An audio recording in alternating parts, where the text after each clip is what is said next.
Congress party గెలిస్తే కంప్లీట్గా దేశ సంపదనంతా ముస్లింలకు అప్పచెప్తారు అని చెప్పి ఆయన కామెంట్ చేస్తున్నాడు. ఎట్లా చూస్తారు దీన్ని? అంటే నిజంగానే మీ మేనిఫెస్టోలో అట్లాంటిది ఉందేమన్నా? ఇప్పుడు మా పార్టీ జాతీయ అధ్యక్షుడు మల్లికార్జున ఖర్గే గారు ఇమీడియట్ ఒక సవాల్ చేశాడు. ప్రధాని మోడీ కానీ లేదా ఆ పార్టీ అధ్యక్షుడు కానీ ఎక్కడ ఏ ఫోరం మీద, ఇండియా గేట్ దగ్గరనా లేదంటే ఇంకేమైనా పార్లమెంటు ఆవరణలోనా ఇంకెక్కడో ఒక కామన్ పాయింట్ మీరు చెప్పండి, లేదా ప్రెస్ క్లబ్లోనా, ఎవరి ముందైనా ఏ వేదిక మీదైనా చర్చించడానికి మేము సిద్ధం. మేము ఏది మహిళల మంగళసూత్రాలు గుంజుకపోయి మిగతా వాళ్ళకి పంచుతామనో, లేదంటే ఆస్తులు గుంజుకొని మిగతా వాళ్ళకి పంచుతామనో మేము ఎక్కడైనా చెప్పినట్టుంటే మేము అక్కడి నుంచి వెళ్ళిపోతాము, మేము ఇంకా రాజకీయాలు చేయమని చెప్పి కులం పేరిట గణన చేసి సంపదను ఈక్వాలిటీ చేస్తాం అన్న మీనింగ్ ఏంటి? దాని అర్థం ఏంటి? ఇప్పుడు ఏంది, అదాని సొమ్ములు పోతాయని అదాని వెనకగలి తొడపాశం పెడితే వచ్చి మాట్లాడుతుండా ప్రధాని? సోయి ఉన్న మాటలేనా అంటున్నా. ఒక 10 ఏళ్ళు ఈ దేశానికి, ఇంత పెద్ద అతిపెద్ద ప్రజాస్వామ్య దేశమైనటువంటి భారతదేశానికి 10 ఏళ్ళు ప్రధానిగా పనిచేసినటువంటి వ్యక్తి ఇంత దిగజారి నీచంగా ఒక అలబరి మాటలు, రోడ్ సైడ్ కనీసము ఇదేమంటారు వీళ్ళు చిల్లర మాటలు మాట్లాడే స్థాయికి, అంత నీచ స్థాయికి దిగజాడుతున్నాడు అంటేనే మోడీలో ఓటమి భయం మొదలైందని మీరు అర్థం చేసుకోవాలి. దీనికి ఒక 2-3 కారణాలు చెప్తా. ఒకటి, మొదటి ఫేజ్ ఎన్నికలు జరిగినాయి, వాళ్ళ ఫేవరెట్ ఆ రిపబ్లిక్ ఛానల్ కూడా 60 సీట్లకు పైన వస్తలేవని ఇస్తుంది. మిగతా 110 పైన మేము గెలిచే అవకాశం ఉన్నటువంటి స్థానాలని ఇస్తుంది. ఈ మిగతా వాళ్ళు చాలా లిబరల్గా ఇస్తుంటారు అనుకోండి, అది వేరే విషయం.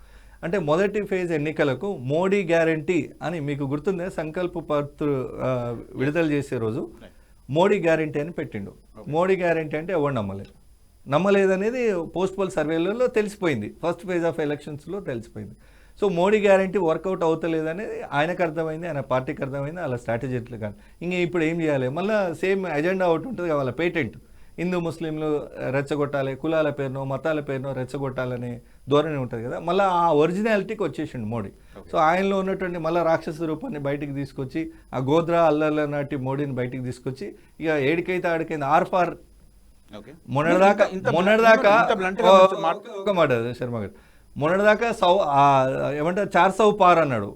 400 పాడు వర్కౌట్ అయ్యేది లేదు, సచ్చేది లేదు. ఫస్ట్ ఫేజ్తోనే అర్థమైంది, మొదటి దశ ఎన్నికల పోస్ట్ పోల్ సర్వేలతోనే అర్థమైంది. ఇప్పుడు ఆర్ఫార్కి దిగిండు అంటే ఇక ఏదైనా కానీ నేను కుర్చీ కాపాడుకోవాలి అని. దీని వెనక ఎవరు ఉండొచ్చు, ఎవరు సంపద దోచుకొని పెడతారు, ఎవరు అంటే అత్యధికంగా 580 స్థానంలో ఉన్నవాడు అదానియా. మీ పార్టీకి సంబంధించి రాహుల్ గాంధీకి క్లియర్ కట్ ఒక అడ్వైజర్ అయిన శామ్ పిట్రోడా చేసిన కామెంట్ ఉంది క్లియర్గా. ఆయన చెప్తున్నాడు, ఒకవేళ ఒక మనిషి చనిపోతే ఆయన ఆస్తిలో 55% ఆ వారసులకు చెందుతుంది, మిగతా 45% ప్రభుత్వానికి చెందుతుందని. ఇది సంపదను లాక్కోవడం కాదు, ఆయన ఎండార్స్ చేస్తున్నాడు ఈ మాటని. నేనేమంటున్నానండి, yes definitely Sam Pitroda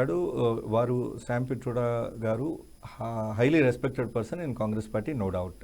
but ఇక్కడ వ్యక్తిగత, ఇప్పుడు నేను ఐఎమ్ ఎక్స్పర్ట్ ఇన్ కామర్స్ అంటే PhD ఇన్ కామర్స్, నేను ఏదైనా చెప్తే అది పార్టీకి వర్తిస్తుందని మీరు అనుకోవద్దు. అంటే పార్టీ అధికార ప్రతినిధిగా చెప్తే నా పార్టీ స్టాండ్ ఏందో చెప్తాను నేను.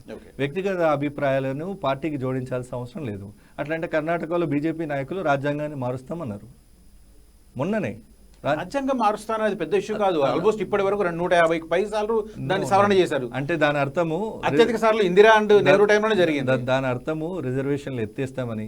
అత్యధిక సార్లు నెహ్రూ గారు మీడియాతో మాట్లాడిండ్రు, అత్యధిక సార్లు మన్మోహన్ సింగ్ గారు మౌనముని అని పిలిచిన వాళ్ళు విమర్శించిన మన్మోహన్ సింగ్ గారు మీడియాతో మాట్లాడిండ్రు, ఇందిరాగాంధీ గారు మీడియాతో మాట్లాడిండ్రు, కాంగ్రెస్ పార్టీ రాజీవ్ గాంధీ గారు మీడియాతో, అంతా 100-150 ప్రెస్ కాన్ఫరెన్స్ల పైనే ఉన్నాయి. నెహ్రూ గారు ఒక 65. మరి మోడీ ఎందుకు మాట్లాడలేదు?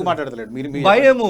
మీడియాను ఫేస్ చేయాలంటే ధైర్యం కావాలి, దమ్ము కావాలి, మన దగ్గర ఆ నిజాయితీ ఉండాలి. అది లేదు కదా.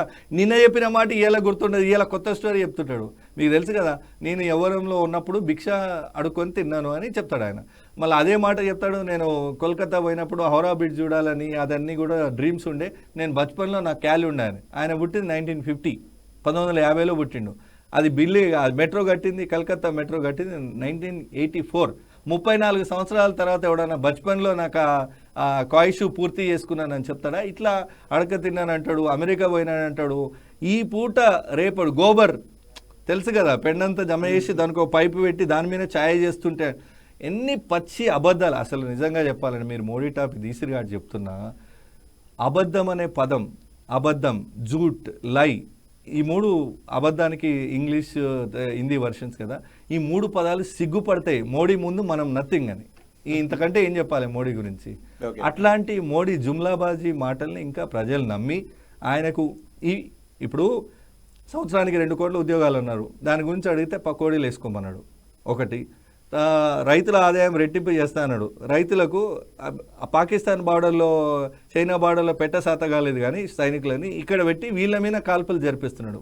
ఢిల్లీ బార్డర్లో ఉద్యమం చేస్తున్న రైతుల మీద, ఆందోళన చేస్తున్న రైతుల మీద 11 నెలలు కటిక చలిలో ఎండకు వానకు తడిచి వాళ్ళు కష్టపడితే మోదీని కాంగ్రెస్ పార్టీ ఎందుకు ఓడించలేకపోతుంది?